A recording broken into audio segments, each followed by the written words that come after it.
Hello viewers, green village video YouTube চ্যানেলে সকলকে স্বাগতম। আশা করি সকলেই ভালো আছেন। তো আজকের ভিডিওটি হতে চলছে অন্যান্য ভিডিও থেকে একদমই আলাদা।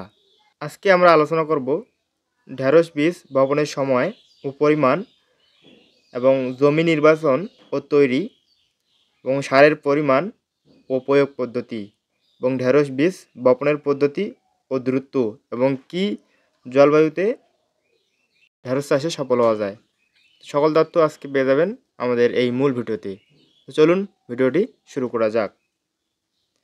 ঢেঁড়স চাষের জন্য জলবায়ু ও মাটি।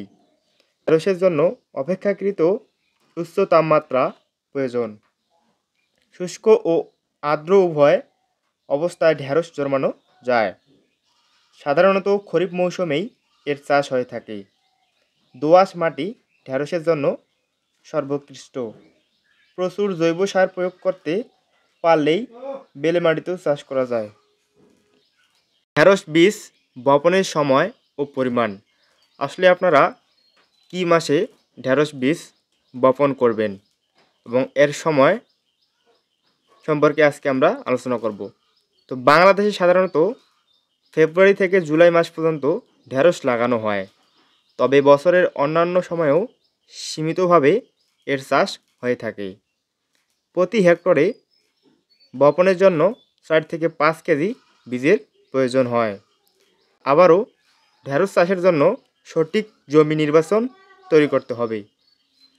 সেচ ও পানি নিষ্কাশনের ব্যবস্থাসহ উঁচু জমি নির্বাচন করে 5 বা 6 বার চাষ ও মই দিয়ে জমি তৈরি করতে হবে। মাঠে সরাসরি বীজ বপনের জন্য 1 মিটার প্রস্থ বেড তৈরি করতে হবে।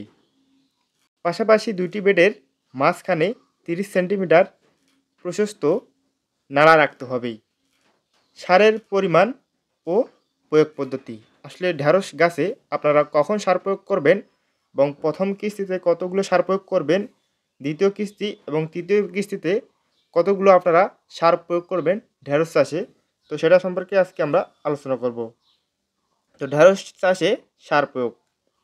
গোবর বা কম্পোস্ট 10 টন দিতে হবে শেষ চাষের সময় এবং ইউরিয়া 150 কেজি শেষ চাষের সময় দিতে হবে 75 কেজি এবং প্রথম কিস্তি বীজ রোপণের 30 দিন পর দিতে হবে 25 কেজি এবং দ্বিতীয় কিস্তিতে বীজ বপনের 50 দিন পর দিতে হবে 25 কেজি এবং তৃতীয় কিস্তিতে বীজ বপনের 80 দিন পর দিতে হবে 25 কেজি। আবারও টিএসপি আপনারা দিবেন 100 কেজি। প্রথম দ্বিতীয় তৃতীয় কিস্তি মিলিয়ে আপনারা 100 কেজি দিবেন। তো এমওপি দিবেন 150 কেজি এবং 75 কেজি শেষ চাষের সময় দিতে হবে এবং প্রথম কিস্তি বীজ বপনের 30 দিন পর 25 কেজি দিতে হবে এবং দ্বিতীয় কিস্তিতে বীজ বপনের 50 দিন পর 25 কেজি, তৃতীয় কিস্তিতে বীজ বপনের 80 দিন পর দিতে হবে 25 কেজি। তো এভাবে আপনারা ঢেঁড়সের জমিতে সার প্রয়োগ করবেন। ঢেঁড়সের বীজ বপনের পদ্ধতি ও দূরত্ব।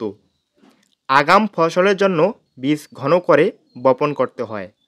এক্ষেত্রে সারি থেকে সারির দূরত্ব 45 সেন্টিমিটার এবং সারিতে 30 সেন্টিমিটার পরপর লাইনে 30 সেমি অন্তর বীজ বপন করা হয়। সঠিক মৌসুমে চাষের জন্য অর্থাৎ বৈশাখ মাস থেকে ইংলিশ 15 এপ্রিল 1 মিটার প্রশস্ত বেডে 60 থেকে 40 সেন্টিমিটার দূরত্বে 2 সারিতে বীজ বপন করতে হবে। বীজ মাটির 2 থেকে 3 সেন্টিমিটার গভীরে বুনতে হবে। এর সাথে 2টি বীজ বপন করা ভালো। বীজ বপনের পূর্বে 24 ঘন্টা পানিতে ভিজিয়ে নিলে অঙ্কুরোদ্গমন ভালো হয়। বপনের পর প্রয়োজনীয় পানি সেচ আবশ্যক। চারা গজানোর 7 দিন পর সুস্থ সবল একটি গাছ রেখে অতিরিক্ত গাছ তুলে ফেলতে হবে। সময় মতো নিড়ানি এবং আগাছা সবসময় পরিষ্কার রাখতে হবে। তো প্রিয় দর্শক, আপনারা আগাছাগুলো পরিষ্কার রাখবেন যেন আপনারা সার যখন প্রয়োগ করবেন আসলে সেই সারটি যেন আগাছাগুলো নিতে না পারে। খরা হলে প্রয়োজন অনুযায়ী সেচ দিতে হবে। তো প্রিয় দর্শক, এই ছিল আজকের মূল ভিডিও। তো যারা আমাদের চ্যানেলে নতুন দর্শক, অবশ্যই চ্যানেলটি সাবস্ক্রাইব করে আমাদের সাথে থাকবেন।